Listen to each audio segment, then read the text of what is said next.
Chicago wrapped itself in December's cruel embrace the night James Harper found himself walking through snow that hadn't stopped falling since morning. The city's holiday lights blurred through the white curtain, each storefront window, a memory of celebrations he no longer belonged to. At 52, with silver threading through dark hair and lines around eyes that had seen too much loss, he'd grown accustomed to spending Christmas as a visitor in other people's joy. The Meridian Financial Tower rose 40 stories into the winter sky, its upper floors still glowing with the jaundiced light of fluorescent ambition.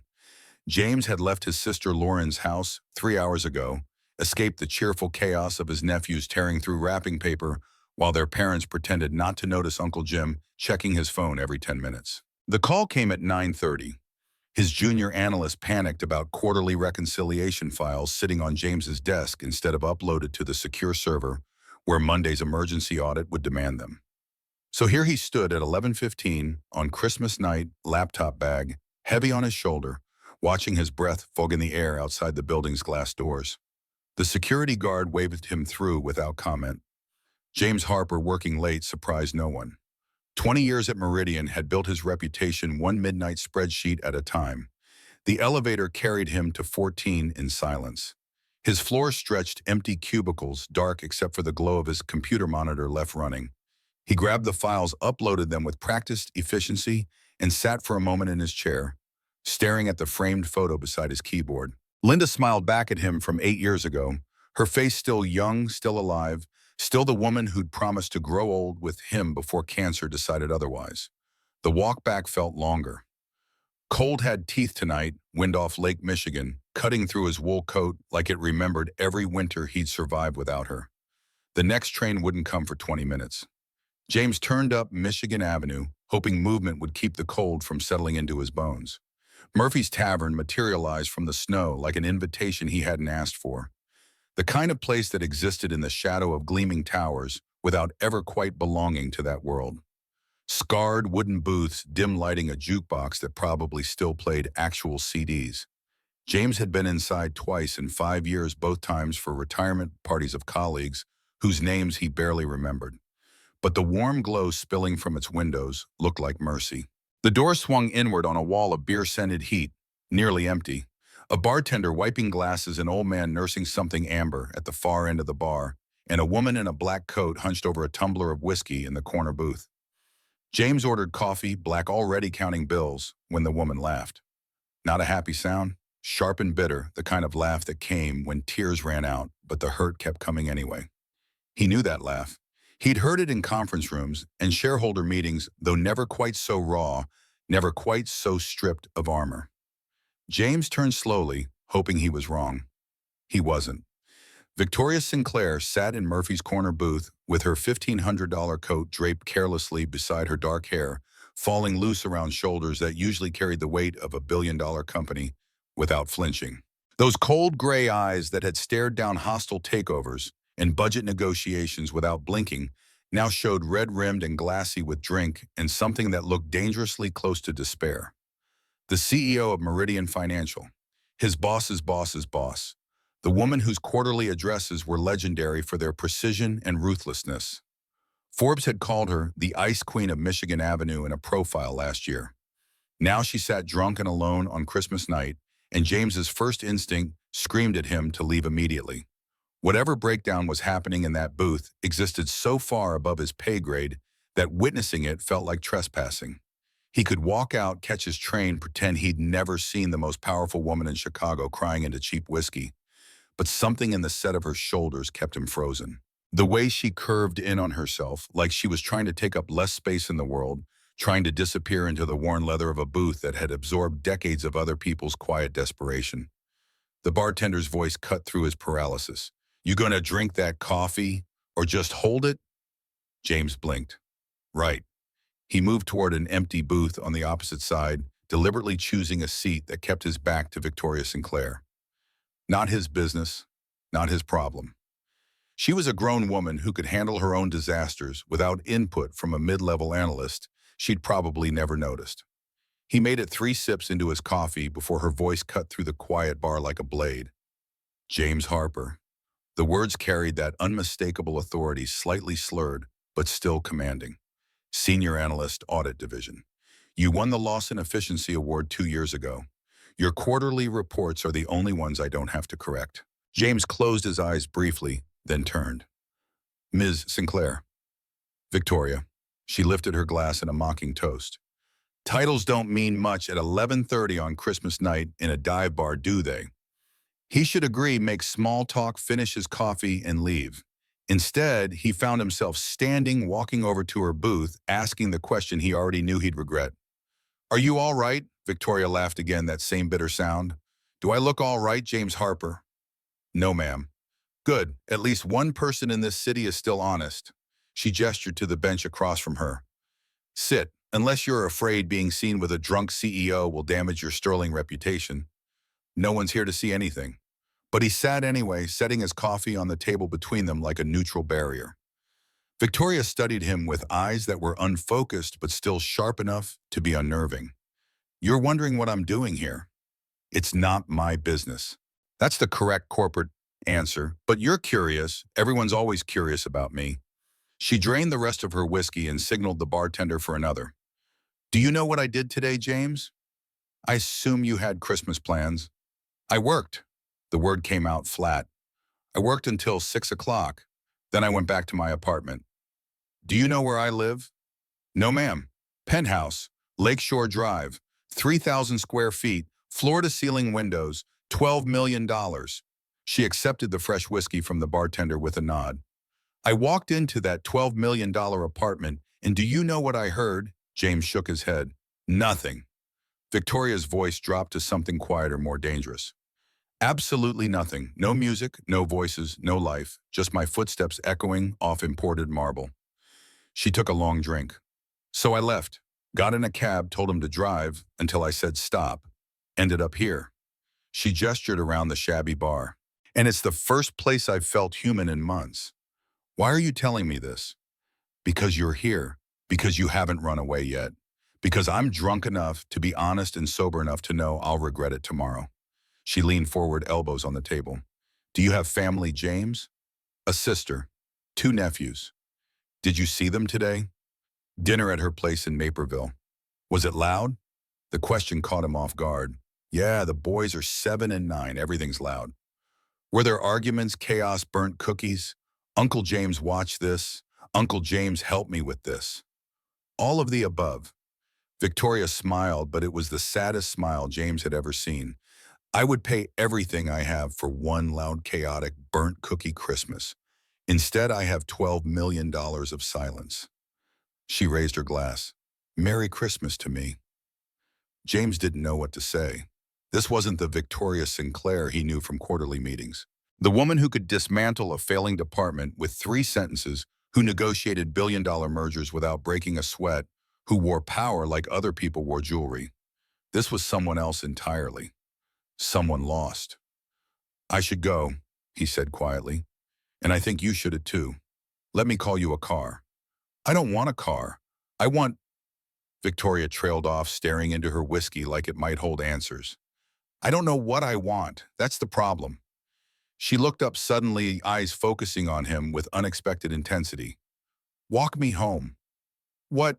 Walk me home. Through the snow, like a normal person who had too much to drink and needs help getting back safely. She stood swaying slightly, then steadied herself against the table. Unless you're too afraid of the optics. CEO and senior analyst spotted together on Christmas night. The scandal. That's not... Then walk me home, James Harper. Consider it your good deed for the day. She was already pulling on her coat, already heading for the door with determined, if slightly unsteady steps. James threw money on the table and followed, catching up to her on the sidewalk as the cold hit them both like a wall. I'm on Lake Shore, Victoria said, starting to walk. It's not far. It was at least a mile, and she was wearing heels, expensive heels that had no business navigating snow-covered sidewalks. This is a bad idea, James said, falling into step beside her. All my best decisions are bad ideas. That's how I built an empire. She stumbled slightly, and his hands shot out to steady her elbow. She didn't pull away. You didn't have to follow me. You're drunk, and it's below freezing. Of course I followed you. Noble James, I bet you're the kind of man who holds doors and walks on the outside of the sidewalk. My mother raised me right. Where is she now? Your mother. She passed 8 years ago. Victoria's steps faltered. I'm sorry. That was thoughtless. It's okay. You didn't know. They walked in silence for a block, snow falling heavier now, coating the empty streets in fresh white. The loop at midnight on Christmas felt like walking through a snow globe, beautiful and isolated and somehow unreal. My mother's alive, Victoria said suddenly. Phoenix, Scottsdale actually, gated community. She sends a card every year, never calls, never visits. She tells her friends her daughter is very successful and very busy. We haven't spoken in 4 years. I'm sorry. Don't be. She made her choice. I made mine. Victoria's heel caught on an icy patch, and she grabbed James's arm, holding on this time. I chose the company, the power, the corner office. I chose success over everything else, and I won. Look at me. I won everything. The bitterness in her voice could have stripped paint. They turned onto Lakeshore Drive, the dark water of Lake Michigan, stretching out beside them, the Gold Coast towers rising ahead. Victoria's building was obvious even from a distance. Sleek, modern, obscenely expensive. You know what the worst part is? Victoria asked, her voice quieter now. I'm good at what I do, really good. I saved Meridian from bankruptcy. I turned it into one of the most profitable financial firms in the Midwest. I'm brilliant at corporate strategy and terrible at being human. You're being human right now. I'm being drunk. There's a difference. She stopped walking, suddenly turning to face him on the empty sidewalk. Snow caught in her dark hair, melting on her flushed cheeks. Why did you really come without me, James? And don't say it's because you're a gentleman. Nobody's that good. He could have lied, should have lied. Instead, he told the truth. Because I know what it's like to be alone on Christmas, and I wouldn't wish that on anyone. Victoria stared at him, something shifting behind her eyes. Surprise, maybe, or recognition. You're alone too. Sometimes. But you have your sister, your nephews. I do, and I'm grateful for them. But at the end of the night, I still go home to an empty apartment. I still wake up to silence. I'm just better at pretending it doesn't bother me. Why are you alone, someone like you? Decent, stable, employed. You should be married with kids by now. James shrugged. I was married once. My wife died 8 years ago, cancer. I took care of her for 2 years while she fought it. After she passed, I didn't know how to be anything except alone. Victoria's expression softened. I'm sorry. It was a long time ago. It doesn't feel long, does it? Loss never feels long. They reached her building, all glass and steel and modern luxury. The doorman, blessed Tony, didn't even blink at the sight of his resident being half carried by a stranger at midnight. Miss Sinclair, good evening. Evening, Marcus. Merry Christmas. Merry Christmas, ma'am, sir.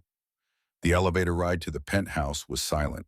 Victoria leaned against the wall, eyes closed, breathing carefully. James stood on the opposite side, hands in his pockets, trying not to think about how badly this could go wrong. He was alone in an elevator with his drunk CEO heading to her apartment at midnight. If anyone found out, the consequences would be swift and brutal. The elevator opened directly into her apartment, and James's thoughts scattered. He'd expected luxury. What he got was an art installation meets museum meets mausoleum. Everything was white and chrome and glass. The furniture looked like it had never been sat on. The kitchen gleamed like it had never been cooked in. The floor-to-ceiling windows showed the lake and the city lights, but somehow the view made the space feel even emptier. Welcome to the Fortress of Solitude, Victoria said, kicking off her heels and padding barefoot across marble floors. $12 million, and it feels like a hotel lobby. She was right. It was beautiful and impressive and completely devoid of life. No books on the shelves, no photos on the walls, no mess, no warmth, no evidence that a human being actually lived here. You should drink some water, James said, and take some aspirin. You're going to feel terrible tomorrow. I feel terrible now. Tomorrow will just make it official. But she went to the kitchen anyway, opening cabinets until she found glasses and a bottle of aspirin. You don't have to stay. I'm home safe. Your good deed is complete. I'll stay until you drink the water. She filled a glass, drained it, then filled it again. Satisfied. Getting there. Victoria laughed, and this time it sounded almost genuine. You're stubborn. I didn't notice that before. You've never spoken to me before. Not directly. I've noticed you, though. You're the one who fixed the Carrington audit without being asked, who stays late when everyone else goes home, who never makes excuses when something goes wrong. She set the glass down. I notice competence, James. It's rare enough to be remarkable. Thank you. Don't thank me. Competent people threaten the comfortable mediocrity everyone else is trying to preserve. You'll make enemies. Speaking from experience. Always. She moved toward him, steady on her feet now, though her eyes were still glassy. You know what's funny? We're the same, you and me, married to the choosing ambition over connection, building careers instead of lives. She stopped directly in front of him, close enough that he could smell whiskey and expensive perfume. The difference is you still have time to choose differently. I'm 45. This is what I built. This is what I get. It doesn't have to be, doesn't it? She reached up her fingers, brushing his collar, straightening it absently. What would you have me do? James quit. Walk away from everything I built. Become someone else at 45. I'd have you consider that maybe success doesn't have to mean solitude. Her hands stilled. They were standing too close now, close enough that he could see the flecks of blue in her gray eyes, close enough to see the crack in her carefully maintained armor. You should go, Victoria whispered, but she didn't step back. Yeah, I should. Neither of them moved. If you stay, she said quietly, if you come upstairs with me right now, we both know what happens. And tomorrow everything gets complicated. Power dynamics, corporate ethics, regret, all of it. I know. So why are you still here? James stepped back, putting safe distance between them. Because someone should make sure you're actually okay before they leave. And because complicated is better than taking advantage of someone who's vulnerable. Something shifted in Victoria's expression. Surprise giving way to something softer. Something that looked almost like relief. You're serious. Yeah. You're not going to kiss me. You're not going to stay. You're just going to tuck me in and leave. I'm going to make sure you're safe. Then I'm going to go home. And tomorrow we'll both pretend this didn't happen. Victoria stared at him for a long moment and then laughed.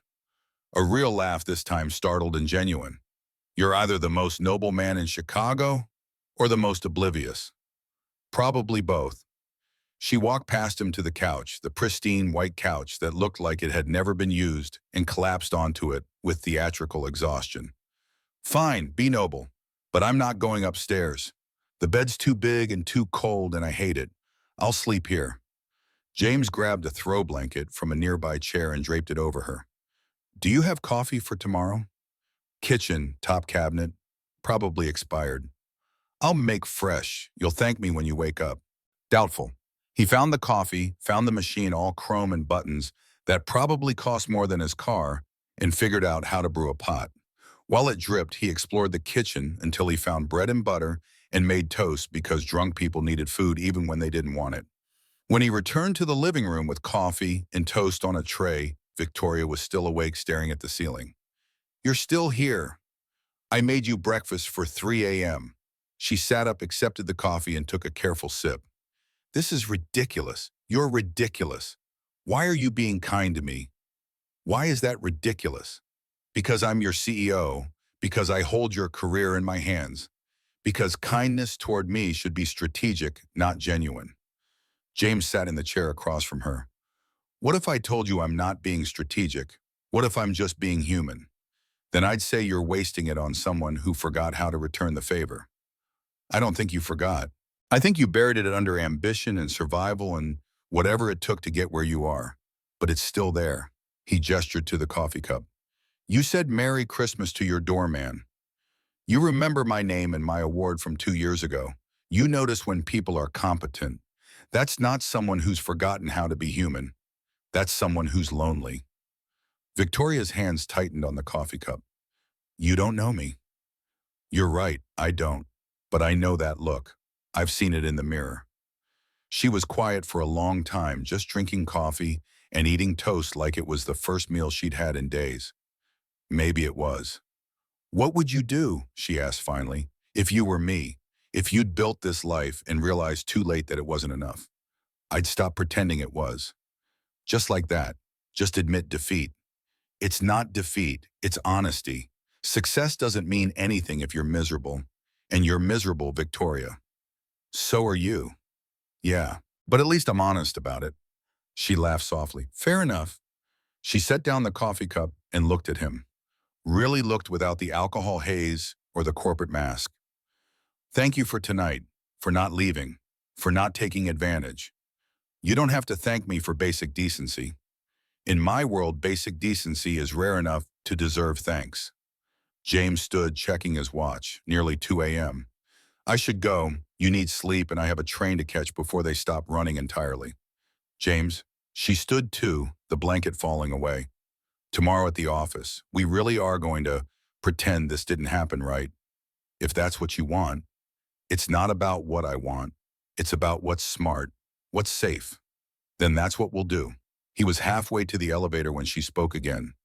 Or, he turned, or what? Victoria crossed the space between them barefoot and rumpled, and more real than she'd ever looked in any boardroom. Or maybe we don't pretend. Maybe we acknowledge that something happened tonight. Nothing inappropriate, nothing we need to hide. Just two lonely people who found each other at Christmas and were honest for a few hours. That's dangerous. I built a career on dangerous decisions. This isn't business, Victoria. I know. That's what makes it terrifying. She stopped just in front of him, close but not touching. I don't know what this is. I don't know what happens next. But I know I don't want to pretend you don't exist. I don't want to go back to quarterly reports and polite nods in the hallway. What do you want? I want to know if loneliness is all I get to keep from tonight, or if there's something else, something more. James's heart was pounding. This was dangerous. This was career suicide. Coffee, he said. What? Have coffee with me tomorrow, somewhere neutral, somewhere public. Not a CEO and employee, just two people who are tired of being alone. Victoria smiled and it transformed her face. That's possibly the most dangerous thing you've said all night. Probably, but you asked what I want. That's it. Coffee, conversation. No pretending. No pretending. She echoed the words, then moving faster than he expected, leaned up and kissed him. Brief and soft and tasting of whiskey and coffee. When she pulled back, her eyes were wide, like she'd surprised herself. Go before I do something else reckless. She stepped back, wrapped her arms around herself. Coffee tomorrow. Text me where. I don't have your number. Yes, you do. I put it in your phone while you were making toast. Despite everything, James laughed. Of course you did. I'm still a CEO. I'm allowed to be resourceful. But she was smiling and it was genuine and it made her look 10 years younger. The elevator doors closed between them and James rode down alone, his mind racing. He'd just agreed to have coffee with his CEO. He'd just been kissed by the most powerful woman in Chicago. He'd just stepped into something that could destroy his career or change his life, and he had no idea which one was coming. Outside, the snow was still falling, covering the city in quiet white. The streets were empty. The world felt suspended between one moment and the next. James walked toward the L station, hands in his pockets, breath fogging in the cold air. Tomorrow he'd have coffee with Victoria Sinclair. Tomorrow everything would get complicated. But tonight, on Christmas night in Chicago, two lonely people had found each other in a dive bar and chosen honesty over pretending. And maybe, just maybe, that was enough to start building something real. The train carried him home through the silent city. James stared out the window at the snow-covered streets and thought about gray eyes and bitter laughter, and the way Victoria had looked when she smiled, like someone remembering how. His phone buzzed. A text from an unknown number already saved in his contacts as Victoria. Thank you for tonight, for all of it. I meant what I said. Coffee tomorrow, he typed back. Same place we met. Murphy's, noon. It's a date, or not a date, or something in between. Something in between sounds about right. Good night, James Harper. Good night, Victoria Sinclair.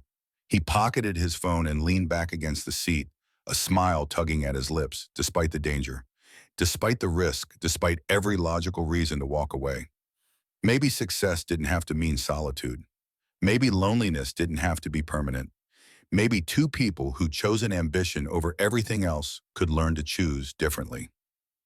The coffee at Murphy's the next day was terrible, but neither of them seemed to notice. James arrived 10 minutes early, claiming the same booth where he'd found Victoria the night before. In daylight, the bar looked even shabbier. Scuffed floors, faded paint, the kind of place that survived on proximity to the business district rather than ambition. But it was neutral ground, and right now that mattered more than ambition. Victoria walked in at 12:03, and she looked nothing like the woman from last night. Gone was the rumpled coat and the desperate vulnerability. She wore tailored black pants, a charcoal sweater, minimal makeup, her dark hair pulled back in a simple ponytail. She looked polished but not corporate, put together but not armored. She looked human. "You actually came," James said, standing as she approached. "Did you think I wouldn't?" She slid into the booth across from him. "I thought there was a 50-50 chance you'd pretend last night never happened and have security escort me out of the building Monday morning." Victoria smiled faintly. "I considered it for about 30 seconds. Then I remembered I was the one who kissed you, so having you fired would be poor form." The waitress appeared same woman from last night, though she gave no indication she recognized either of them. They ordered coffee, and Victoria requested a turkey sandwich she probably wouldn't eat. When they were alone again, silence settled between them. Not uncomfortable exactly, but heavy with everything they weren't saying. "How's your head?" James asked finally. "Survived. Barely. Your coffee and toast helped." She traced a finger along the rim of her water glass.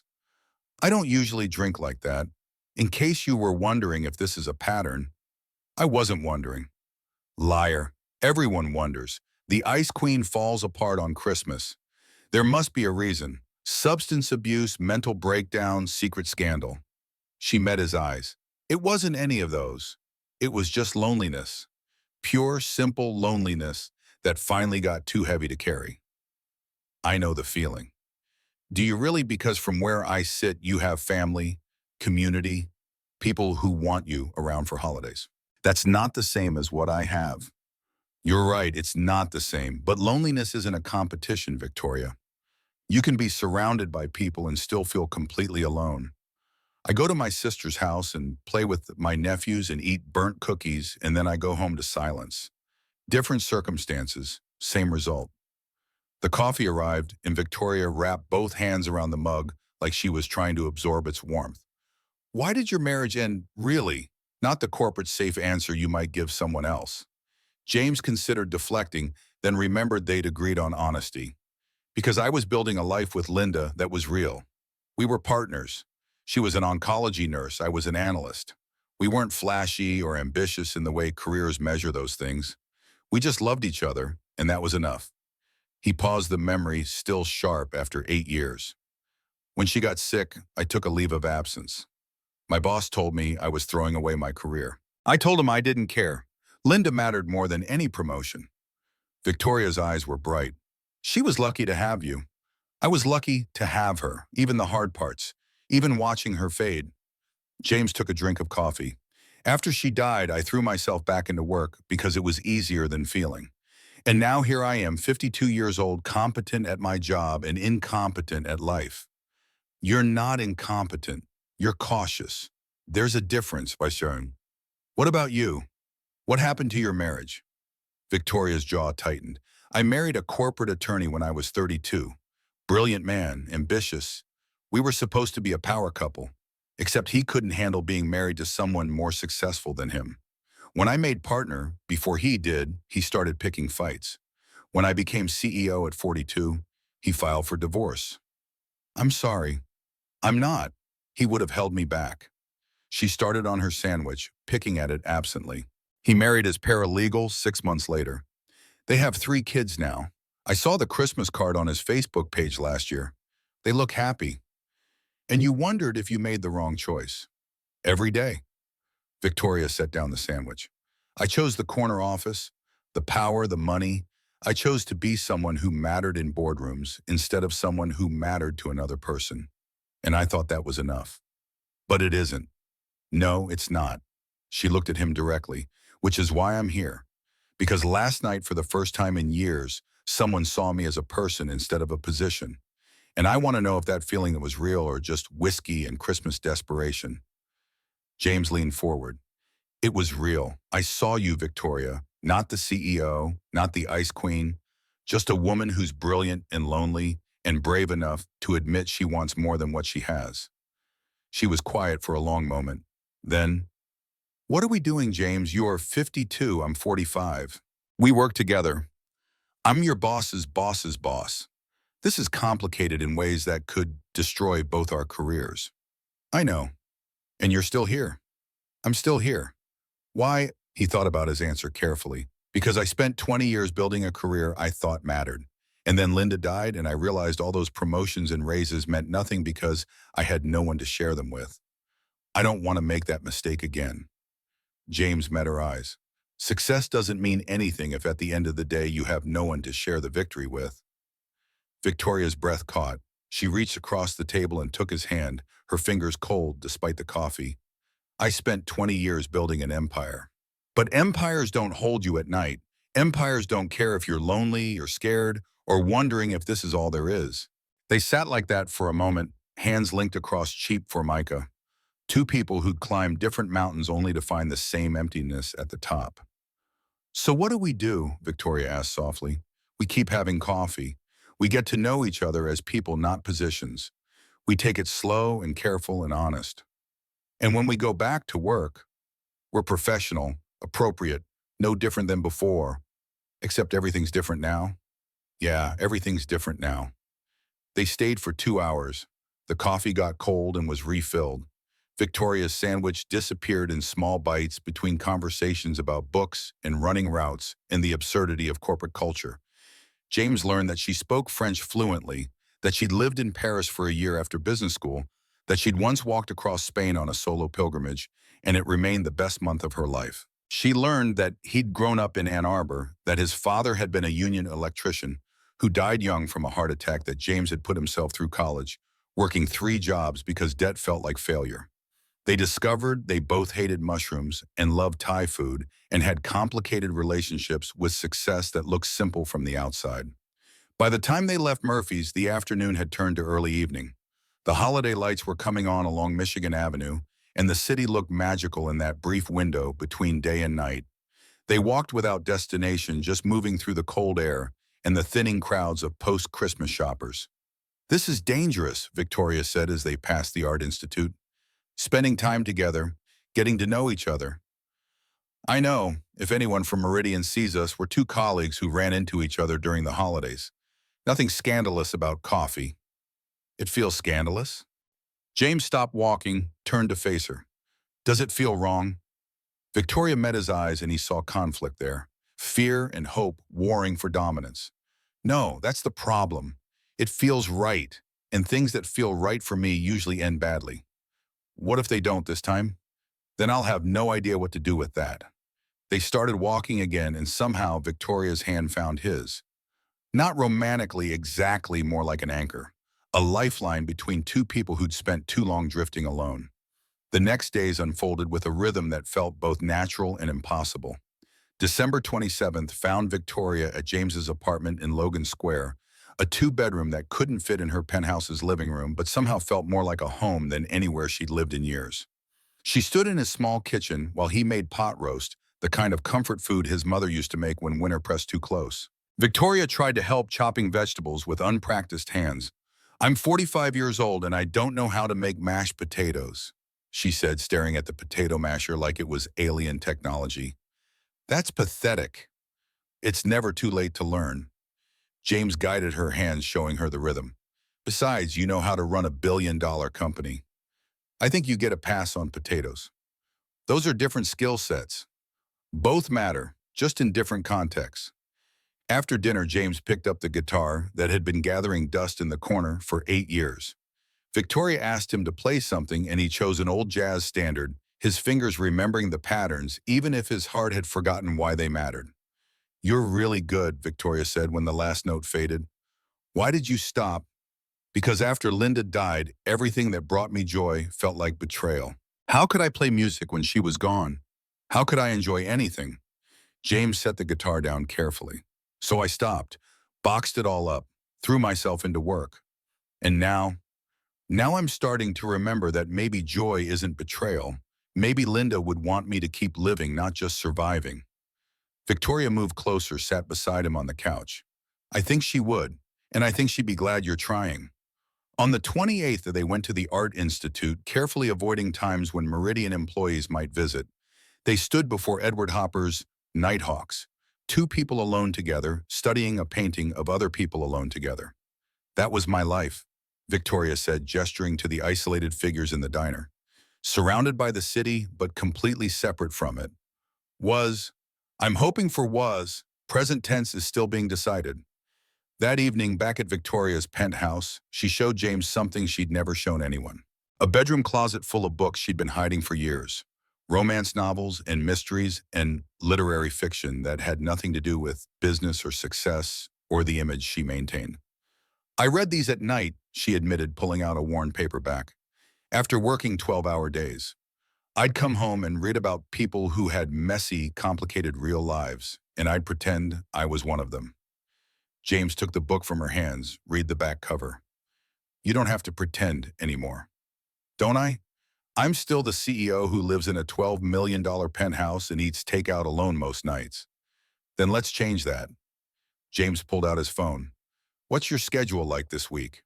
It's the dead week between the Christmas and New Year's. The office is basically empty. Why, boom?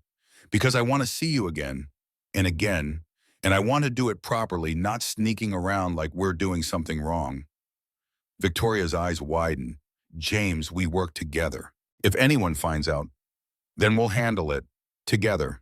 But I'm 52 years old and I don't have time for games. I want a woman who loves me for who I am, not because I'm safe or convenient or fit some image of what a partner should be. James took her hands. I want you. Complicated and scared and learning how to cook. All of it. Victoria kissed him then, and it wasn't like the brief kiss on Christmas night. This was certain, a choice made with clear eyes and full awareness of consequences. December 29th brought an unexpected complication. James's daughter Elise showed up at his apartment unannounced, carrying groceries for a dinner she'd planned as a surprise. She found Victoria there instead, helping James fold laundry with the kind of domestic intimacy that told its own story. Elise Harper, 24 and protective of her father in ways she'd learned when her mother died, stood in the doorway with a bag of ingredients and a look that could freeze water. Dad, who is this? James stood quickly. Elise, I didn't know you were coming. Clearly, Elise's eyes moved to Victoria, recognition dawning. Wait, you're Victoria Sinclair, Dad's CEO. Victoria stood, offering a hand that Elise didn't take. I should go. No, James's voice was firm. Elise, this is Victoria, my daughter Elise. And Elise, you need to be polite. Polite, Dad? She's your boss. She's 45 years old. You don't see a problem here. Elise. But his daughter was already in motion, emotions 8 years in the making, spilling out. Mom's been gone 8 years. 8 years you didn't date, didn't even look at another woman. And suddenly you're with your CEO, someone who could destroy your career with a word. That's not fair, James said quietly. Isn't it? She has all the power. What happens when this ends? What happens when you're fired because it's easier than dealing with the scandal? Victoria spoke up, her voice careful. Elise, I understand why you're concerned. If I were in your position, I'd feel the same way. But I'm not using your father, and he's not some prize I'm collecting. Then what is this? It's two people who found each other at a time when both of us needed someone to see us as more than our jobs. That's all. That's everything. Elise looked at her father. Do you love her? James didn't hesitate. Yes, I know it's fast. I know it's complicated. But yes. And you, Ms. Sinclair, do you love my father? Or is this just some midlife crisis where you're slumming with the help? Victoria flinched but didn't back down. I love your father, and if that's hard for you to believe, I understand. I've spent 20 years being the kind of woman people don't associate with genuine emotion. But James makes me want to be different, better, more human. The silence stretched taut between them. Then Elise set down her grocery bag with careful precision. I need to think about this. She looked at her father, tears bright in her eyes. I need you to be careful, Dad. Please. You've been hurt enough. Come here. James pulled his daughter into a hug. I know you're scared, but I promise you I'm being careful. And I'm happier than I've been in years. Can you trust me on that? Elise pulled back, wiped her eyes. I'm trying. I don't want to lose you too.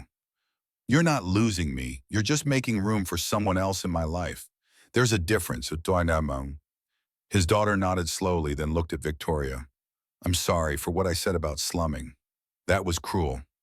You were protecting your father. I respect that. But I need time to process this, to understand it. Take all the time you need, Victoria said. I'm not going anywhere. After Elise left, James and Victoria sat in silence for a long moment. That went well, Victoria finally said, her attempt at humor falling flat. She'll come around.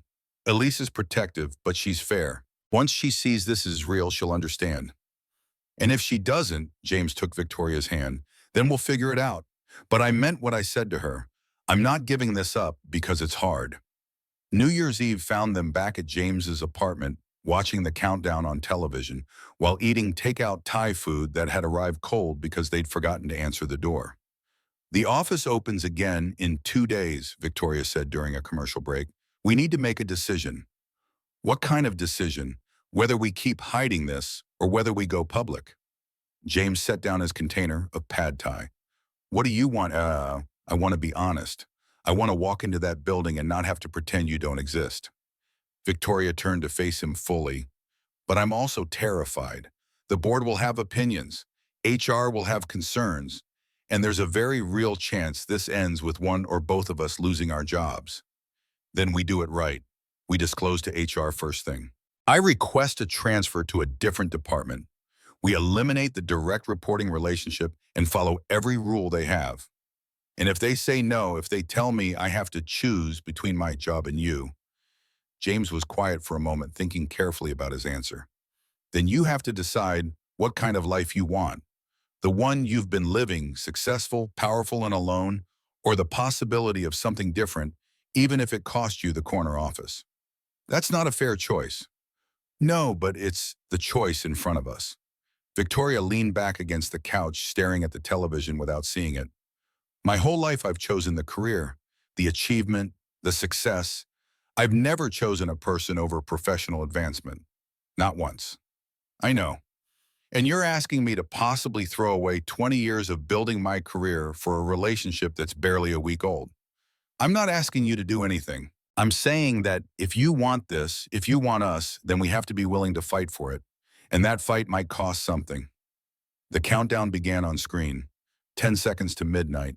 10 seconds to a new year. At midnight, Victoria kissed him, and when she pulled back, her eyes were clear and certain. Let's do it. Let's tell HR. Let's follow every rule and procedure and policy they have. And if they try to make me choose, then she paused, the weight of what she was about to say settling over her. Then I'll make the choice I should have made years ago. I'll choose life over work. I'll choose you. James pulled her close. You're sure? I'm terrified, but yes, I'm sure. Courage isn't the absence of fear. Courage is being afraid and still moving forward. They spent the rest of the night drafting an email to HR. Professional, clear, honest. By 3 a.m., they had something that felt right. Victoria read it one more time. Once we send this, there's no going back. I know. We could both lose everything we've worked for. Or we could gain something we've been missing our whole lives. Victoria met his eyes. You really believe that? I really believe that. The question is, do you? She took a deep breath, then reached for her phone. Yes, I believe it. And I'm tired of being too afraid to tripo. The email went out at 3:15 a.m. on January 1st. By the time they fell asleep on James's couch, wrapped in each other's arms with the television still playing, they'd set in motion something that would change both their lives in ways neither could fully predict. But for now, in the quiet hours before dawn, they had each other. And somehow that felt like enough. The emails sat in their respective inboxes like a ticking bomb through the long hours of January 1st. James woke on his couch with Victoria curled against him, her dark hair spilled across his chest, and for a moment pretended the world outside his apartment didn't exist. But reality had a way of intruding. His phone buzzed at 9 a.m. Not a response to the HR disclosure, but a text from Donovan Garrett, his closest friend at Meridian for 15 years. Jim, Need to talk before Monday. Call me.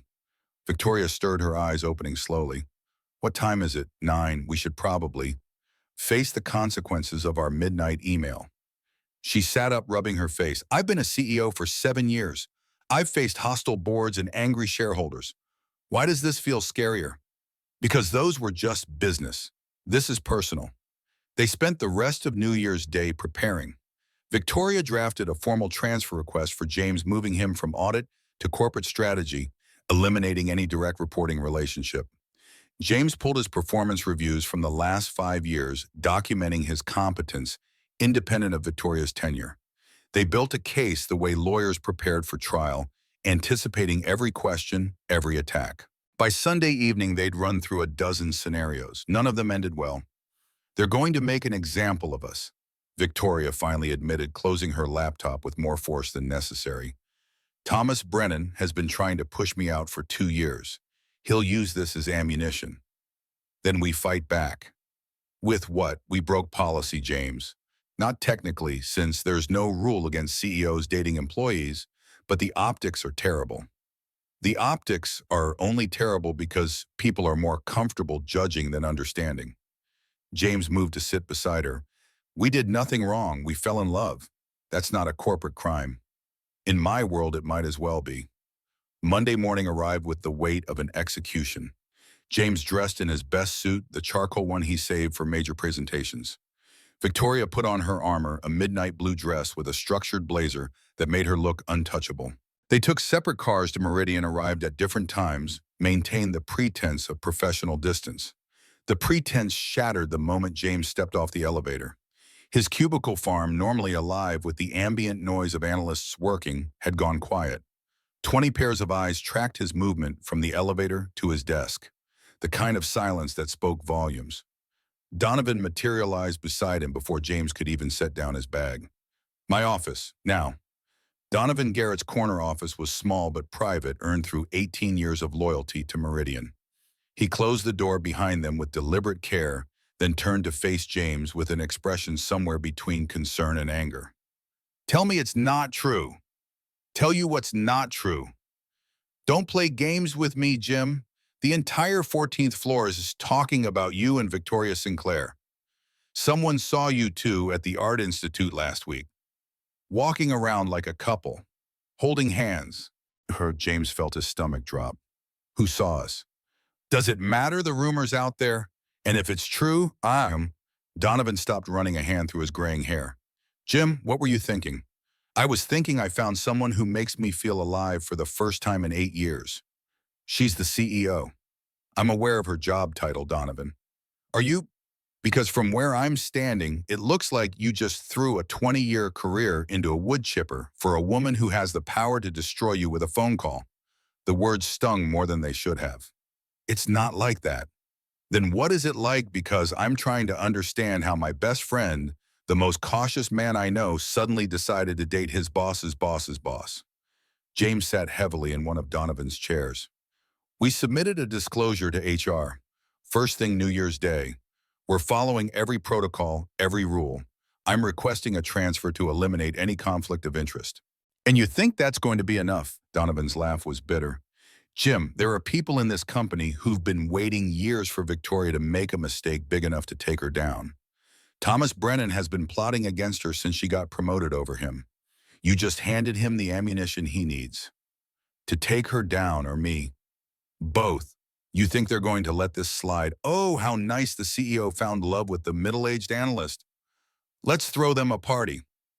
Wake up, Jim. This is corporate warfare, and you two just painted targets on your backs. The office phone rang. Donovan glanced at the caller ID, then picked up. His expression shifted from annoyed to concerned. He's here. I'll send him. He hung up. Gerald Morrison wants to see you. HR office, 4th floor, immediately. James stood, straightening his tie. Did he say why? He didn't have to. The walk to the elevator felt like a perp walk. More eyes, more whispers. By the time James reached the 4th floor, his shirt had started sticking to his back, despite the building's aggressive air conditioning. Gerald Morrison's office occupied a corner with a view of nothing particularly interesting. The HR director was 58, silver-haired, with the kind of face that had perfected neutrality, through decades of delivering bad news to people who thought they were irreplaceable. Jennifer Calloway from legal sat beside him. That was never a good sign. Mr. Harper, thank you for coming on short notice. Gerald gestured to a chair. I assume you know why you're here. I assume it's about the disclosure email Ms. Sinclair and I sent. Among other things, Jennifer opened a folder, pulling out several printed pages. She slid them across the desk. Photographs. James and Victoria at the Art Institute standing close while examining a painting. James and Victoria walking along Michigan Avenue, their hands linked. James and Victoria sitting in a coffee shop window, leaning toward each other in obvious intimacy. The photos were dated December 28th, 29th, 30th. Where did you get these? That's not important right now, Gerald cut in. What's important is that evidence suggests your relationship with Ms. Sinclair began before you disclosed it to HR. We disclosed it the first day we could after the holiday closure, January 1st. Your email was sent at 3:15 a.m. on January 1st, which suggests you'd been together on New Year's Eve. We had. Jennifer leaned forward. Mr. Harper, I need you to understand the seriousness of this situation. You're a senior analyst. Ms. Sinclair is the CEO. That power dynamic creates significant liability for the company, regardless of whether the relationship is consensual. It is consensual, completely. I'm sure it is, but perception matters. And the perception here is that the CEO is involved with a subordinate, which opens Meridian to accusations of favoritism, hostile work, environment, and a dozen other HR nightmares. I've never received any special treatment from Ms. Sinclair. My performance reviews are consistent with my work output over 20 years. There's no favoritism. Yet. Gerald's voice was gentle but firm. There's no favoritism yet, but what happens in 6 months when you're up for promotion? How do we know that promotion is earned versus granted because you're sleeping with the CEO? The crudeness of the phrasing hit like a slap. James felt his jaw tighten. Because my work speaks for itself. It always has. Mr. Harper, we're not questioning your competence. Jennifer's tone shifted, trying for sympathy.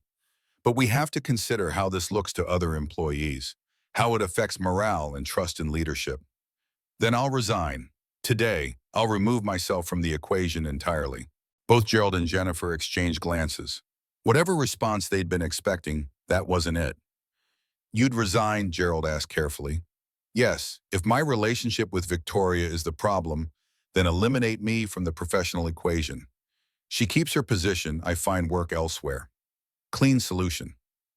Mr. Harper, that's very noble, but it's not noble. It's practical. James leaned forward. Victoria Sinclair saved this company from bankruptcy. She turned it into one of the most profitable firms in the region. Her value to Meridian is measurable and significant. My value is replaceable. There are 100 analysts who could do my job. There's no one who can lead this company the way she does. Jennifer made a note. We appreciate your willingness to consider that option. However, the board wants to address this situation more comprehensively. The board, James felt the ground shifting beneath him. The board knows. Thomas Brennan submitted a formal complaint this morning. He's calling for an emergency board meeting to discuss Ms. Sinclair's judgment and fitness to continue as CEO. The pieces clicked into place. The photographs, the timing. Thomas Brennan hadn't stumbled onto their relationship. He'd been hunting for it. He had us followed. Gerald's expression confirmed what his words didn't. I can't comment on Mr. Brennan's methods, but the board meeting is scheduled for Wednesday, January 4th at 10 a.m. Your attendance is mandatory, as is Ms. Sinclair's. What happens at this meeting? That depends on the board's assessment of the situation. Jennifer closed her folder. I'd suggest you prepare yourself for difficult questions and possibly difficult decisions. James left the HR office feeling like he'd been worked over with a baseball bat. The elevator ride back to 14 took an eternity. When the doors opened, Donovan was waiting. How bad? Board meeting Wednesday. They're going to force her to choose. Between you and her job. Something like that. James walked toward his desk, ignoring the stares. I told them I'd resign. Jim, I'm not letting them use me as a weapon against her, Donovan. I won't do it. His phone buzzed. A text from Victoria sent from her private number. HR called me in. Board meeting Wednesday. Thomas filed a complaint. James typed back quickly. I know. Just left Morrison's office. They have photos of us. Photos from when Art Institute, Michigan Avenue, coffee shop. Someone was following us. The response took longer. When it came, James could feel Victoria's fury through the screen. Thomas. He's been trying to remove me for 2 years. This is his opening. What do? We fight. Meet me tonight. My place. 7 p.m. We plan our strategy. The rest of Monday crawled by in a fog of spreadsheets James couldn't focus on and meetings he attended in body only. He left at 5:30, went home to shower and change, then drove to Victoria's building with a sense of impending doom he couldn't shake. Marcus the doorman waved him through with a knowing nod. The elevator rose 40 floors in silence that felt judgmental. When the doors opened into Victoria's penthouse, she was waiting. She'd changed from her corporate armor into jeans and a sweater, her hair loose around her shoulders. But her eyes held the kind of fury that had built empires and destroyed competitors. Thomas Brennan is a petty, vindictive man who's been undermining me since I was promoted to CEO. She handed James a glass of wine he hadn't asked for. He wanted the position. The board chose me. He spent 7 years waiting for me to fail so he could swoop in as the savior. And we just gave him the ammunition he needed. No, we fell in love. That's not ammunition. That's being human. Victoria took a long drink of her own wine. But he'll twist it into proof that I'm unfit to lead, that I'm distracted, compromised, making decisions with my heart instead of my head. Are you, she looked at him sharply, what, making decisions with your heart? Because if you are, I need to know. I need to understand what this is costing you. Victoria set down her glass with careful precision. This is costing me everything I've built over 20 years, my reputation, my credibility, possibly my career. Yes, I'm making decisions with my heart. For the first time in my adult life, I'm choosing something that matters more than quarterly earnings and shareholder value. And if they make you choose between me and the CEO position, then I choose you. I already decided that, James, on New Year's Eve when we sent that email. I chose you. The words should have felt like victory. Instead, they felt like a burden too heavy to carry. I don't want you to sacrifice your career for me. It's not a sacrifice if I'm gaining something more valuable. How can you know that? We've known each other a week, Victoria. 1 week. What if this doesn't work out? What if 6 months from now we realize this was just holiday desperation and loneliness dressed up as love? You'll have thrown away everything for nothing. Then I'll have thrown it away for the chance at something real. That's still better than spending the rest of my life wondering what if. Victoria moved closer, taking his hands. I'm 45 years old. I've spent 2 decades being exactly what everyone expected me to be. The ruthless CEO, the ice queen, the woman who puts business before everything. And I'm miserable, James. I've been miserable for years. So this is about escape. No, this is about choosing life over the appearance of success. And yes, it's scary. Yes, it might not work. But I'd rather fail at living than succeed at being emotionally dead. James pulled her close, resting his chin on top of her head. They stood like that for a long moment, 2 people on the edge of a cliff trying to decide if the fall was worth the flight. Wednesday is going to be ugly, he finally murmured. I know. They're going to tear us apart, question everything, make this into something sordid and inappropriate. I know. And there's a very real chance we both walk out of that boardroom unemployed. I know. Victoria pulled back to look at him. But we walk out together, that has to count for something. They spent the rest of Monday evening preparing like lawyers before a capital case. Victoria pulled up every performance metric from her tenure as CEO. Revenue growth, cost reduction, market share expansion, employee retention. She built a PowerPoint presentation that would make a venture capitalist weep with joy. James compiled his own evidence. 20 years of performance reviews, all consistently excellent. Awards and commendations. Projects completed ahead of schedule and under budget. A paper trail proving his value to Meridian existed independent of any relationship with Victoria. By midnight, they'd constructed a defense that should have been bulletproof. It wouldn't matter. Tuesday passed in a haze of tension. James worked on autopilot, aware that every colleague who walked past his cubicle knew what was coming. Donovan checked on him twice, offering support James couldn't quite accept. I keep thinking about what you said, Donovan admitted during their second conversation, about finding someone who makes you feel alive. And I wonder if maybe I have been playing it too safe my whole life. Don't let my mess inspire you to blow up your career. Your mess might be the bravest thing I've seen in 20 years of corporate monotony. Donovan clapped him on the shoulder. Whatever happens Wednesday, I hope you know that. Victoria texted him updates throughout the day. Patricia Morrison, the only female board member, had called to offer quiet support. Robert Caldwell, the board chair, had warned her that Thomas had been lobbying other members aggressively. The vote might not go her way. They met again Tuesday evening, this time at James's apartment. Victoria seemed smaller somehow, the weight of the impending confrontation pressing her down into something less than the commanding presence she usually projected. I keep thinking about my mother, she said, curled into James's couch with a mug of tea she wasn't drinking. When I told her I was divorcing my husband, she said I was throwing away my chance at a normal life for a career that would never love me back. I told her she was wrong, that success would be enough. Was she right? I don't know, maybe, probably. Victoria finally took a sip of tea. I spent 15 years proving her wrong by being spectacularly successful, and now I'm about to prove her right by throwing it all away for love. You're not throwing it away, you're making a choice. Semantics, the result is the same. James sat beside her, taking the mug from her shaking hands. Victoria, you don't have to do this. If you want to end things before Wednesday, if you want to walk into that boardroom and tell them it was a mistake, no. The word came out fierce. I'm not giving them that. I'm not giving Thomas the satisfaction of watching me retreat and apologize for being human. If they want me gone, they're going to have to force me out, and I'm going to make them work for it. Wednesday morning dawned gray and cold, the kind of Chicago winter day that made people question their life choices. James dressed with the care of a soldier preparing for battle.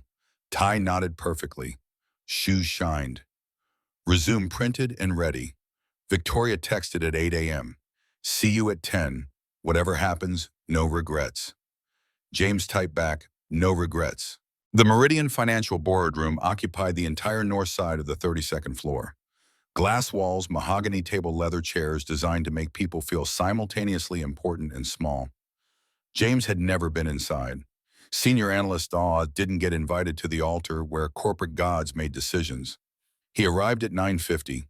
Victoria was already there, standing by the windows in a charcoal suit that looked like armor.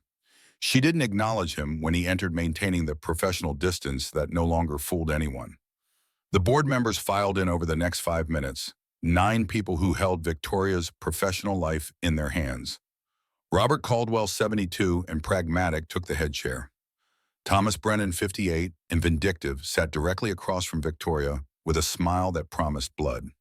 Patricia Morrison, 56, and the only other woman in the room, gave Victoria a small nod that might have been solidarity or farewell.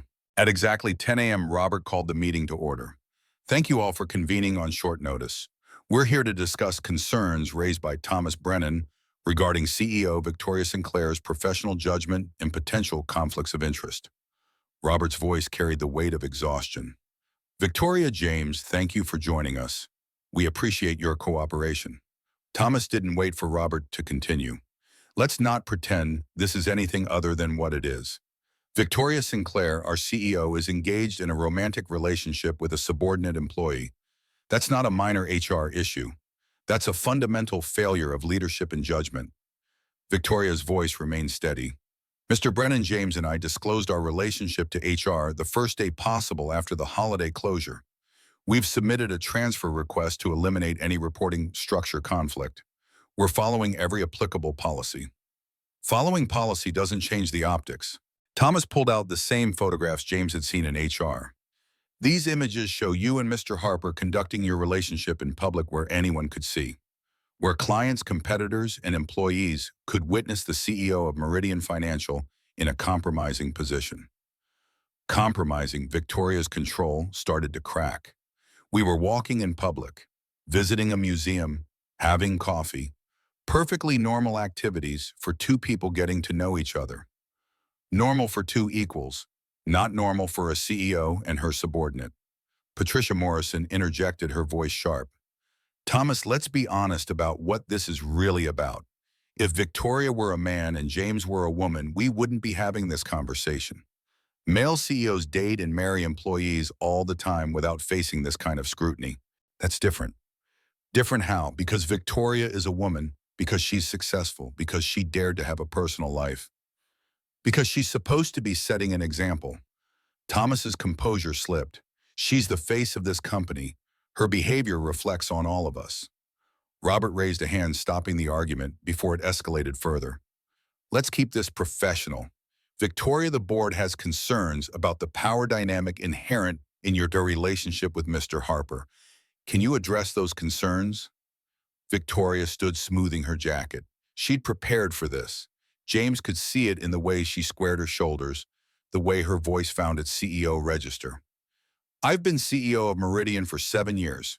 In that time, I've increased revenue by 340%. Stock price has doubled. Employee retention is at an all-time high. I've made this company profitable, stable, and respected in our industry. She clicked through her presentation, numbers and graphs filling the screen. My relationship with James Harper does not change any of that. It does not affect my ability to lead. It does not compromise my judgment in business matters. But it compromises our trust in your judgment overall, Thomas countered. You chose to pursue a relationship with someone you have power over. That demonstrates a fundamental lack of understanding about appropriate boundaries. Or it demonstrates that I'm a human being capable of falling in love. Victoria's control frayed at the edges. I've given this company everything for 7 years. 80-hour weeks. Missed holidays. No personal life whatsoever. And the first time I choose to be human, you want to crucify me for it. Robert cleared his throat. No one wants to crucify anyone, Victoria, but we have a responsibility to consider what's best for Meridian. And right now, this situation creates complications we need to address. Then address them. I've offered solutions. James transfers departments. I recuse myself from any decisions regarding his employment. We maintain complete professional separation at work. What more do you want? We want you to end the relationship, Thomas stated flatly. Immediately. Prove that you can put the company first the way a CEO should. The room went silent. James felt his hands curl into fists under the table. No, Victoria's voice cut through the tension. I won't end my relationship to satisfy your outdated ideas about how CEOs should behave. Robert leaned back in his chair, looking older than his 72 years. Victoria, I'm going to be frank with you. The board has discussed several options. None of them are ideal, but we need to move forward. What options? Option 1. You end the relationship immediately. Mr. Harper transfers to corporate strategy as requested. We issue a statement emphasizing Meridian's commitment to professional standards, and we move past this. Not acceptable. Option 2. You take a 3-month leave of absence. During that time, you and Mr. Harper determine whether this relationship is serious enough to warrant the professional sacrifices it requires. If you decide to continue after 3 months, we'll revisit the conversation about your position. Also not acceptable. You're asking me to prove my commitment by abandoning my job for 3 months. That's not a leave of absence, that's a forced resignation disguised as consideration. Thomas smiled. Which brings us to option 3. You resign as CEO. We appoint an interim leader. You keep your board position and stock options, but day-to-day operations transfer to someone whose personal life isn't a liability. Victoria's hands shook. James could see the fury building, the years of controlled rage finally finding an outlet. Let me make sure I understand. You want me to either sacrifice my personal life, abandon my position for 3 months while you groom my replacement, or resign entirely. Those are my options. Those are the options the board feels comfortable with, Robert confirmed. Comfortable. You feel comfortable asking me to choose between the career I built from nothing and the first genuine relationship I've had in a decade. You feel comfortable reducing my value to this company to a problem that needs to be managed. Victoria. But she was past listening. 20 years of being perfect, of sacrificing everything, of playing by rules, designed to keep people like her small and manageable, detonated in a single moment. I have spent 7 years as CEO of this company. I have made every one of you richer than you were when I started. I have built a legacy of success that will outlast most of you. And you're sitting here telling me that loving someone makes me unfit to lead. Her voice rose with each word. Yeah. No. I won't end my relationship. I won't take a forced leave. And I sure as hell won't resign to make your lives easier. Thomas leaned forward. Then what do you propose, Victoria? Because we can't simply ignore this. Why not? Why can't you treat me like you'd treat any male CEO in this position? Why can't you acknowledge that I'm allowed to have a life outside these walls? Because you chose not to. Thomas's restraint finally broke. You built your entire identity as the CEO who sacrifices everything, the ice queen who puts business above all else. You made yourself into a symbol, and now you're angry that we expect you to maintain that image. I'm angry that I was required to become inhuman to succeed. Victoria's hands pressed flat against the table. I'm angry that 7 years of excellence count for nothing the moment I demonstrate a single human need. I'm angry that you're more concerned with optics than reality. Patricia Morrison spoke up again. Robert, this is ridiculous. We're talking about forcing out the most successful CEO this company has ever had because she's in a relationship.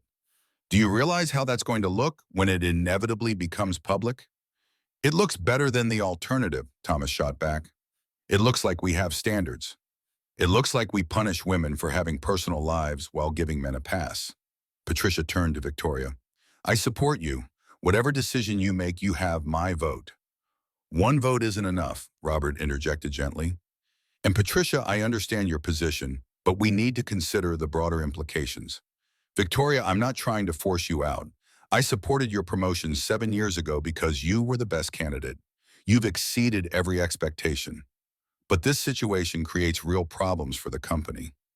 Victoria straightened, and James saw the shift in her posture, the resignation settling over her like a shroud. You're right, she said quietly. This situation does create problems, so let me solve them for you. Victoria, don't. I resign, effective immediately. You want me gone without having to force me out. Done. I quit. The boardroom erupted, 3 board members talking at once, Patricia Morrison shouting objections, Thomas Brennan looking simultaneously triumphant and shocked. Robert Caldwell raised his hands for silence. Victoria, let's not be hasty. I'm not being hasty, I'm being clear. Her voice had gone cold, the CEO mask snapping back into place. You can't force me out if I leave voluntarily. Draft whatever press release you want. Pursuing new opportunities. Stepping down for personal reasons. I don't care. But I'm done playing by rules designed to keep me in check. James stood, every head in the room swiveled toward him. Then I resign too. Victoria's eyes widened. James, no. I'm not letting you do this alone. He addressed the board directly. You want to know why Victoria Sinclair is the best CEO you'll ever have? Because she just gave up everything she built rather than compromise her integrity. That's leadership. And if you can't see that, you don't deserve her. Thomas laughed. How touching. The subordinate defending his meal ticket. I'm defending the woman I love. Something you clearly wouldn't understand. Robert stood, trying to regain control. Mr. Harper, there's no need for you to resign. You've done nothing wrong. Except fall in love with my CEO, which apparently is the worst crime either of us could commit. James moved toward the door. My resignation will be on Gerald Morrison's desk by end of day. Good luck finding someone half as competent as Victoria. He walked out without waiting for a response. Victoria followed 30 seconds later, catching him at the elevator. You didn't have to do that. Yes, I did.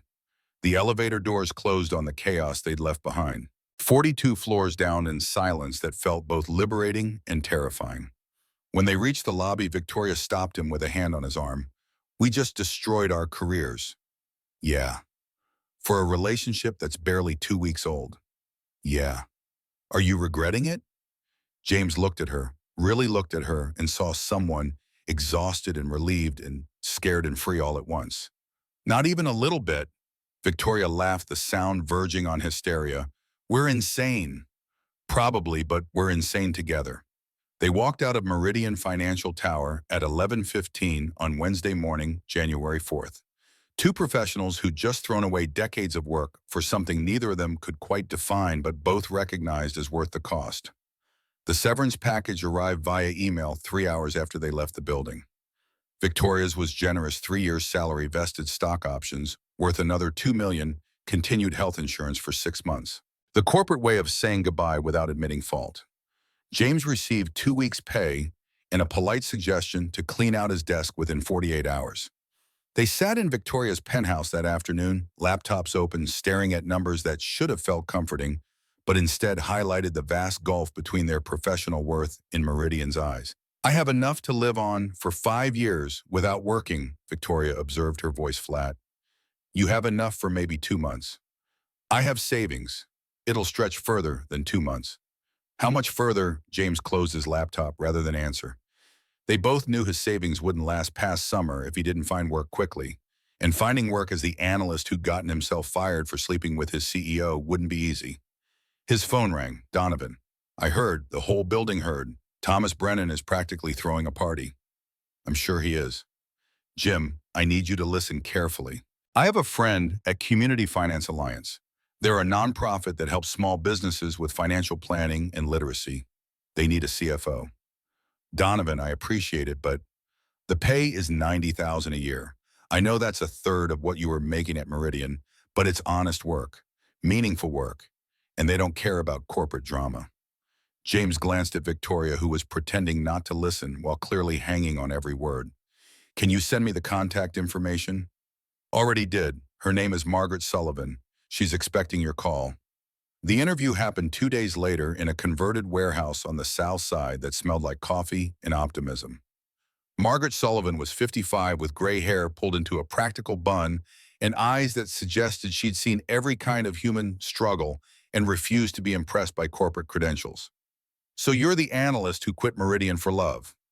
She poured coffee from a carafe that had seen better decades. "That took guts or stupidity."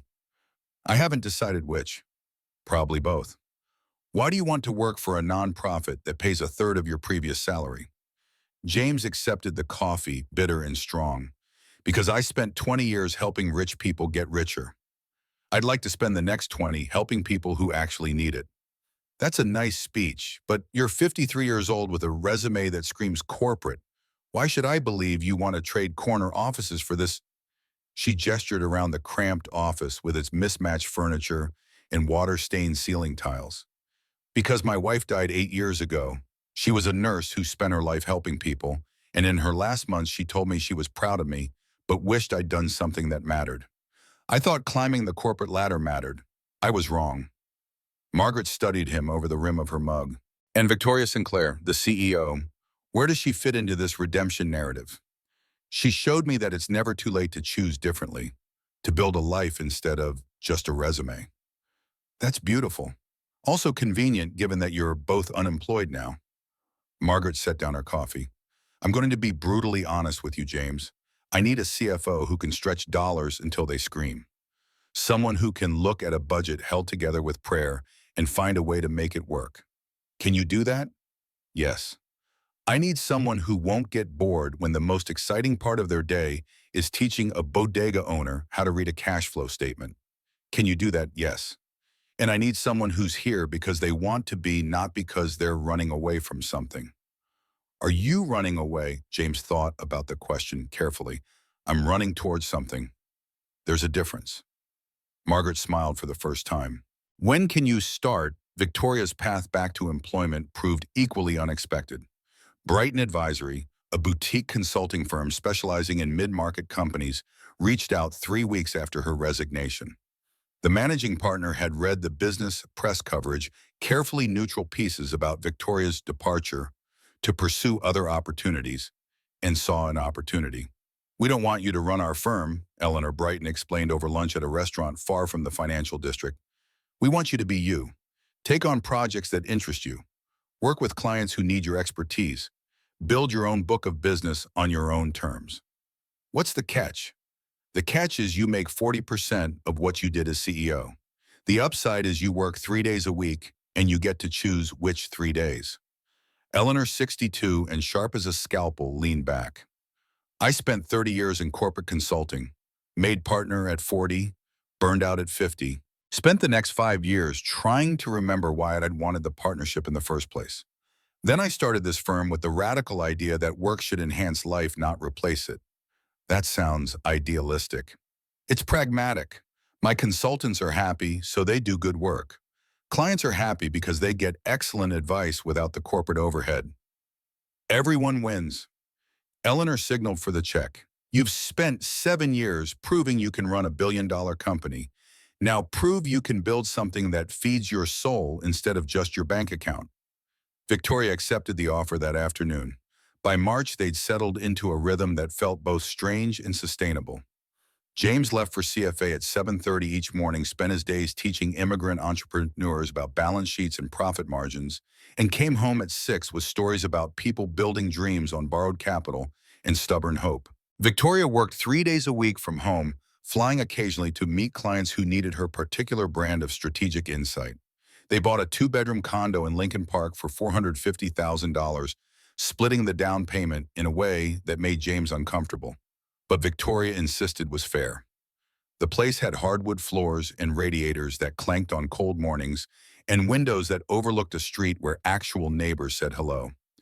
It's not $12 million, Victoria observed the day they moved in, surveying the modest space. No, it's better. It feels like people actually live here. The first real test came in late March when James's checking account dropped below $1,000. His savings were running out faster than anticipated, the down payment had taken more than expected, and adjusting to nonprofit salary proved harder than he'd admitted. Victoria noticed when he started skipping lunch, packing sandwiches, instead of buying downtown. How bad is it? It's fine. James, he showed her his bank statement. She went quiet for a long moment. Why didn't you tell me? Because I'm 53 years old and I should be able to support myself. That's ego talking, not practicality. Victoria grabbed her laptop. How much do you need to get through the next 3 months? I'm not taking money from you. Why not? We're building a life together. That includes sharing financial burdens. Because it makes me feel like I'm being kept, like I'm some trophy husband living off his sugar mama. The words came out harsher than intended. Victoria's expression hardened. Is that what you think this is? You think I'm with you for some ego trip? No, but that's what everyone else will think.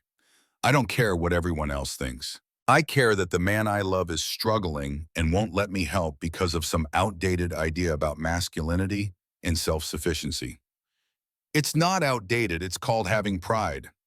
Pride doesn't pay rent, James. Victoria stood, laptop in hand. I'm transferring $15,000 to your account. That's not charity, that's partnership. When you're stable, you can contribute more. Until then, let me carry the weight. James wanted to argue, wanted to refuse, but the numbers didn't lie and pride wouldn't cover next month's bills. I'll pay you back. It's not a loan, it's us taking care of each other. That's what love means when you strip away the romance and face reality. The money arrived the next morning. James stared at his account balance, suddenly comfortable again, and felt something shift inside him.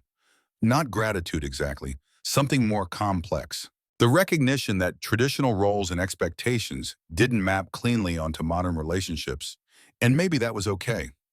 April brought unexpected healing in the form of Elise showing up at their condo with Thai food and an apology.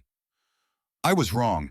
His daughter set the takeout bags on their kitchen counter, not quite meeting James's eyes. About Victoria, about this relationship, I was scared you were being used and I lashed out. Victoria, who'd been working in the other room, emerged cautiously. You had every right to be concerned. Maybe, but I should have trusted Dad's judgment. Elise finally looked at both of them. I did some research, read about what happened at Meridian. You both quit to protect each other. That's not someone using my father, that's someone who loves him. James pulled his daughter into a hug. Thank you for saying that. I'm still processing it, but I'd like to try. To get to know Victoria as a person, not just as Dad's controversial girlfriend. They ate Thai food and talked for 3 hours. Elise shared stories about her classroom, the second graders who could barely sit still but somehow absorb knowledge like sponges. Victoria talked about her consulting work helping a family-owned manufacturing company navigate succession planning. James watched the two most important women in his life find common ground and felt something unknot in his chest. By June, 6 months after that night at Murphy's Tavern, they'd achieved something resembling stability. James was good at his job, excellent even. He'd helped 15 small businesses restructure their debt, taught 20 entrepreneurs how to read financial statements, and discovered that impact mattered more than prestige. Victoria had built a client roster of mid-market companies who valued her insight without demanding she sacrifice her humanity for their bottom line. They cooked dinner together most nights, taking turns burning things and laughing about their collective culinary incompetence. They went running along the lakefront on weekends, James maintaining a steady pace while Victoria pushed harder, driven by the same competitive instinct that had made her a successful CEO. They were learning each other's rhythms, the small accommodations that turned cohabitation into partnership. But Victoria still hadn't spoken to her mother in 4 years. "I keep thinking I should call," she admitted one evening in August, staring at her phone like it might bite. "But I don't know what to say. Hi, Mom. Remember how you told me I'd die alone and unloved? Well, I almost did, but then I met someone. Want to judge my choices some more?" That's one approach. Probably not the most effective. "What did you do when you introduced Linda to your parents?" "My mom loved her immediately. My dad took longer to warm up, but he came around." James moved to sit beside her. "But that was different. Your relationship with your mother is complicated by years of expectations and disappointment. Mine was just regular family awkwardness. I'm 46 years old. I shouldn't need my mother's approval. But you want it anyway. That's human."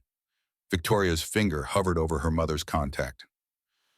Then she pressed call before she could change her mind. Margaret Hayes answered on the third ring, her voice carrying the careful neutrality of someone who'd trained herself not to expect connection. "Victoria, this is unexpected."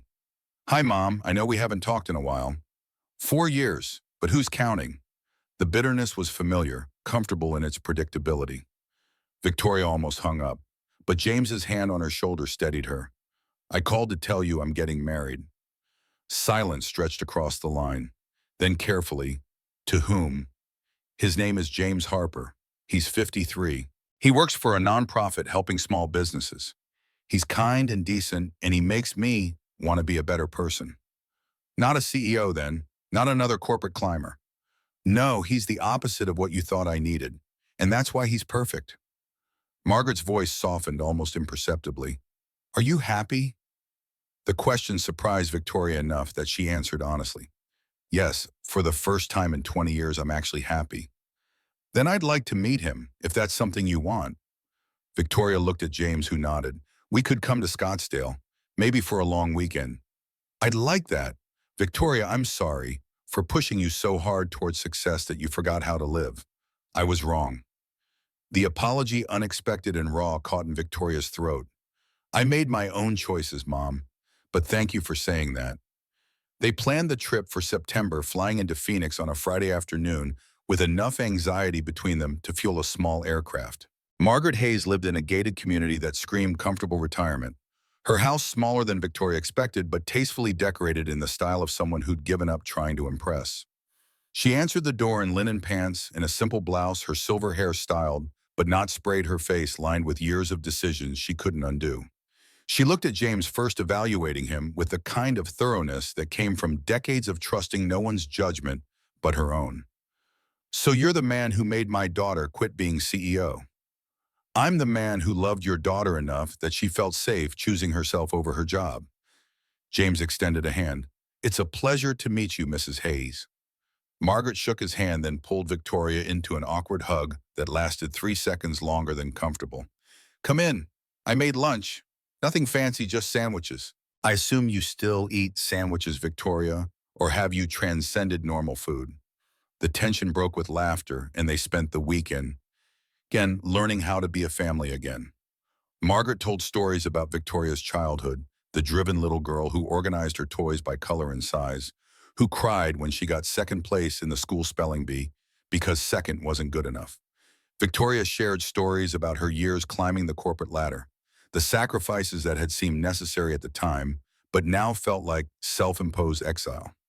James talked about Linda, about loss and learning to live again, about finding Victoria in a dive bar and recognizing someone as lost as he'd been.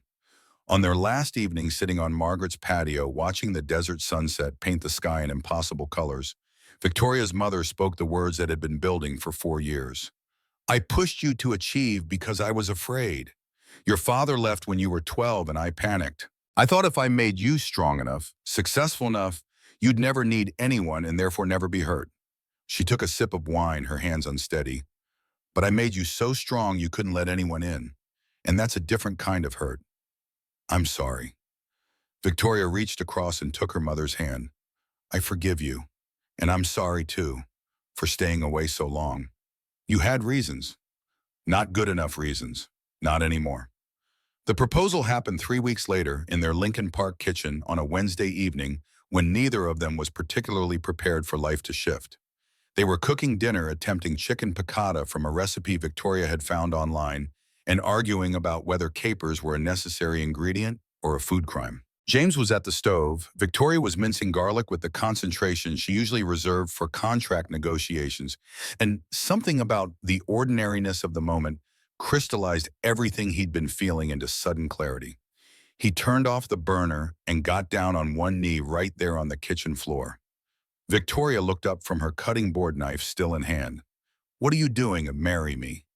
James, I'm covered in flour. I don't care. Marry me. He pulled out a ring he'd bought 2 weeks ago and been carrying in his pocket ever since, waiting for the perfect moment that kept not arriving. 9 months ago, I met you drunk and crying in a bar. You were the most powerful woman in Chicago and the loneliest person I'd ever seen. And I was a 52-year-old widower who'd forgotten what it felt like to be alive. Victoria set down the knife, her hands trembling. We've burned so many dinners together. We've figured out how to share a bathroom and a bank account. We've introduced each other to our families and somehow survived. We've built this weird, imperfect, wonderful life from the wreckage of our old ones. James opened the ring box. I'm 53 years old. You're 46. We're not kids with our whole lives ahead of us. But we have right now, and every right now with you feels like enough. That's possibly the least romantic proposal I've ever heard. Is that a no? Victoria laughed through tears. That's a yes. Obviously yes. 1,000 times yes. The ring was simple white gold with a small diamond, nothing ostentatious, chosen because it looked like something she'd actually wear. She slipped it on with shaking hands, then pulled James to his feet and kissed him while the forgotten garlic burned on the cutting board and the smoke alarm started its piercing wail. They got married on December 25th, exactly 1 year after they'd met in the Lincoln Park Conservatory, surrounded by plants that refused to acknowledge Chicago's winter. 50 guests filled the small ceremony space, Elise serving as maid of honor, Donovan standing as best man, Margaret Hayes in the front row, crying with the kind of relief that came from watching a daughter finally choose happiness. Rachel Mitchell came, Victoria's former assistant, who'd found new employment at a tech startup and seemed genuinely thrilled to be free of corporate politics. Robert Caldwell sent his regrets and a generous gift card, along with a note expressing his respect for Victoria's courage. Thomas Brennan's absence went unmentioned and unmourned. The ceremony itself was brief. They'd written their own vows, standing before a justice of the peace who'd heard thousands of promises, but seemed genuinely moved by theirs. James spoke first, his voice steady despite the emotion. Victoria, I promise to always choose you even when it's hard.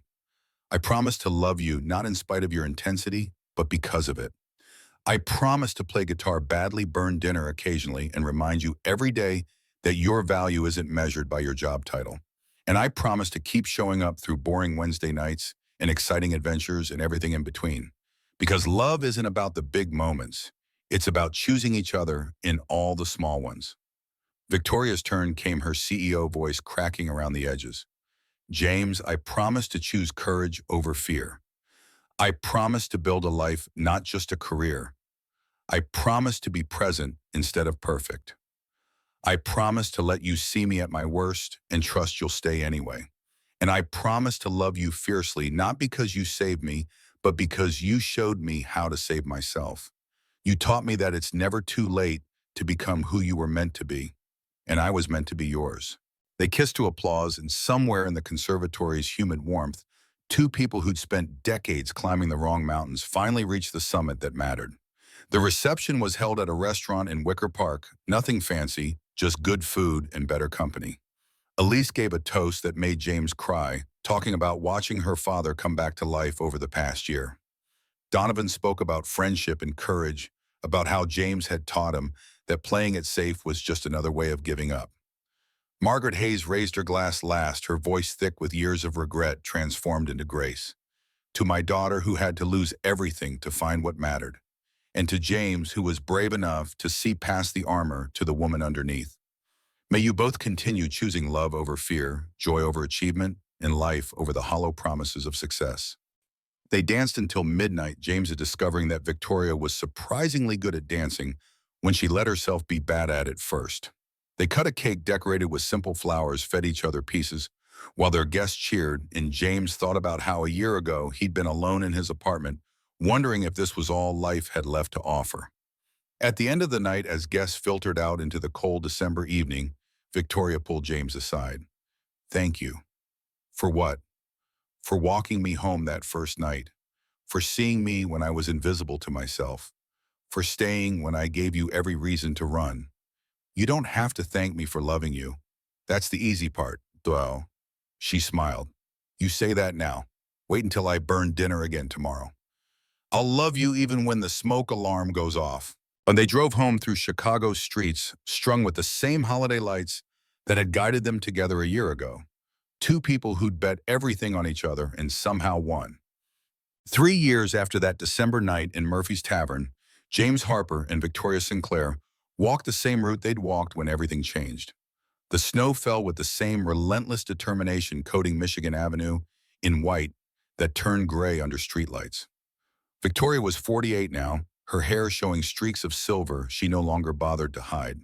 James was 55, his face more lined, but somehow lighter, like he'd spent 3 years shedding weight he'd carried for decades. They walked hand in hand, bundled against the cold that had once felt cruel, but now felt familiar, even comforting. Murphy's Tavern looked exactly the same. Same scarred booths, same jukebox, same bartender who either didn't recognize them or was too professional to acknowledge it. They ordered coffee and sat in the booth where it all began. 3 years ago, I was sitting here drunk and desperate, Victoria mused, wrapping both hands around her mug, trying to figure out how I'd ended up so successful and so empty. And now I'm sitting here with coffee and you.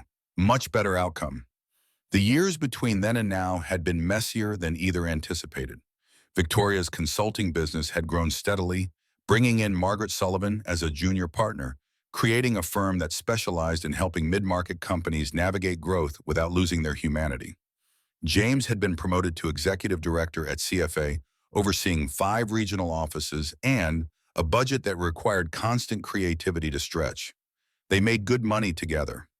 Not CEO money, not even close, but enough.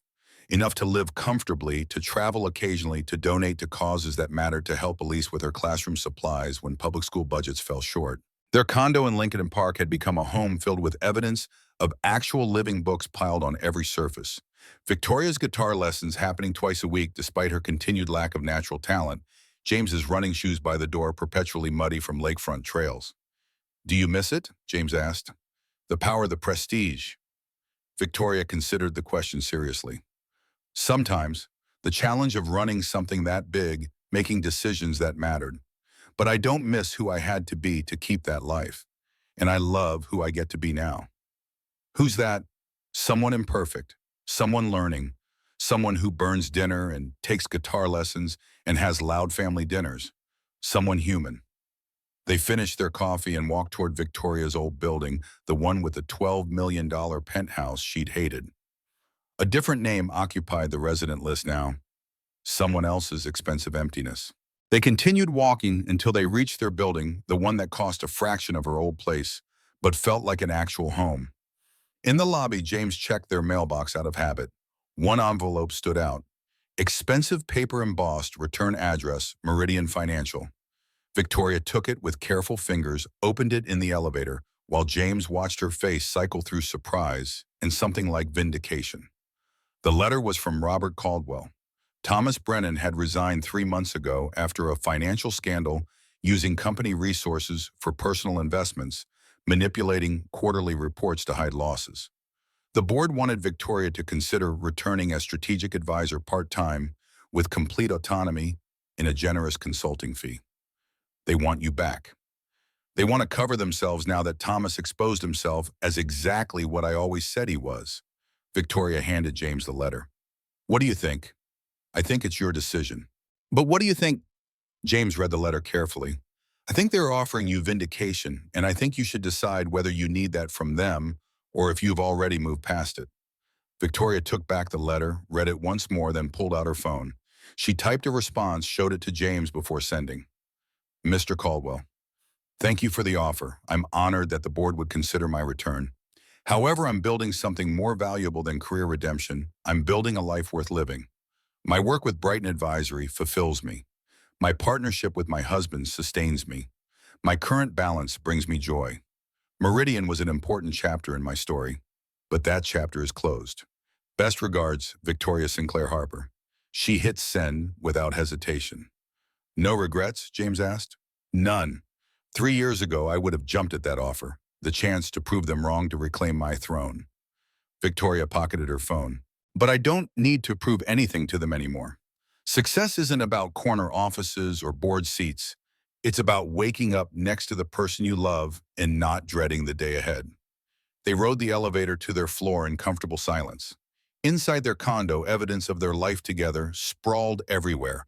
Victoria's consulting files mixed with James's nonprofit grant applications on the dining table. Their running shoes tangled by the door, the guitar Victoria would never master leaning against the wall beside James's old one. He'd started playing again. Outside their window, Chicago continued its relentless existence. The city that had watched them meet drunk and desperate, fall in love despite impossible odds, quit their jobs, and rebuild their lives from scratch. Now witnessed them settling into the kind of ordinary happiness most people spent lifetimes chasing. Do you know what I realize? Victoria said softly, curling against James on their couch. Men at midlife aren't obsolete. They just know the value of things that can't be measured in quarterly reports. Experience matters. Wisdom matters. The ability to walk away from what doesn't serve you matters. That's not weakness. That's strength earned through surviving enough years to know the difference. Is that your way of saying I'm old but valuable? It's my way of saying you taught me that titles fade and money runs out, but real love, the kind built on choosing each other every single day, that's forever. James kissed the top of her head.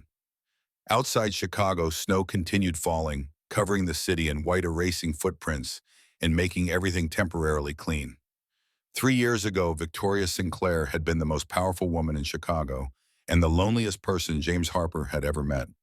3 years ago, James had been a 52-year-old widower who'd forgotten what it felt like to want anything beyond comfortable numbness. Now they were just two people who'd gambled everything on each other and discovered that sometimes the biggest risks yielded the richest rewards, not measured in money or prestige or power, but in small Wednesday evenings and burnt dinners, and the quiet knowledge that they'd chosen love when every rational voice screamed to choose safety instead. I love you, Victoria whispered. I love you too, James answered, and meant it with every fiber of accumulated experience and hard-won wisdom that came from surviving long enough to know what mattered. They fell asleep on their couch that night, wrapped in each other in the kind of contentment that couldn't be bought or earned or achieved through quarterly reports. The kind that only came from two people brave enough to lose everything in order to find what they'd been missing all along.